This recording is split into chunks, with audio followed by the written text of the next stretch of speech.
My name is Jennifer Kerr Budziak. I teach, I've been here at Loyola for about 9 years. Most years I conduct the University Singers, which is the soprano and alto ensemble. This semester, with Dr. Hedegaard on sabbatical, I'm also conducting the University Chorale, which is the biggest group. For me, singing and music was just something you did. My grandmother, I used to go visit her all the time, and she would drive me places, and we would sing in the car all the time, and she taught me all of the old songs she knew.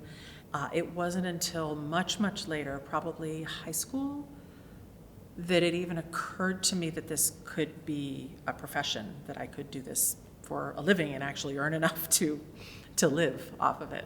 I just loved music. I loved learning new things. That's something I still try to do. Even as an adult, I think it's a very healthy thing for everyone, especially people in the arts, to spend some time trying to do something that you know you're not good at, and to have that experience of being a newbie and being inexperienced and putting in the work and dealing with some of the, the ego and the sometimes embarrassment of I'm not good at this, to learn to do something.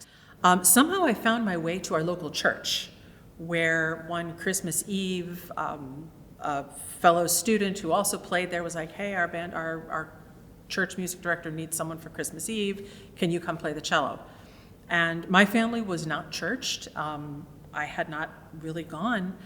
And so me and my cello went for Christmas Eve, and we played a Bach Brandenburg concerto. And I just started going. I was probably 15 or 16, and I started going, and I would sing in the choir, and I played piano for the sort of the contemporary ensemble. So when I got to college, it was at Catholic University in Washington, D.C., and I sang in that choir. And this was the very high church, very formal, just the gems of music written, in praise of God and for use in the liturgy, and I absolutely loved it. And in the meantime, I'm at Catholic University, involved in campus ministry there, where on Sunday nights at 9 p.m. there was the guitars and the improvised harmonies and the contemporary music styles, and I absolutely loved it. And so this whole world of church music on both sides, I fell into it at a time when it really wasn't okay to be both. Because, if you were on the contemporary side of things, you were supposed to look at those traditional musicians and go, oh, what are they doing? And vice versa. And so there was a lot of, we sort of called it the worship wars. But then as I grew, and I just stayed involved, and I found out, for one thing, professionally, being able to live in both sides made me someone who had the skills to work at parishes that were trying to honor the whole breadth of what Catholic music was about. I found once I was here in Chicago doing church music that these worship wars between the traditional and the contemporary styles and genres of music were beginning to break down. We were beginning to see more and more people trying to build bridges rather than keeping them separate. And I found myself in this city. Church music in Chicago is such a vibrant community. So I found myself just with all of the right people and, just able to get very active in what was happening.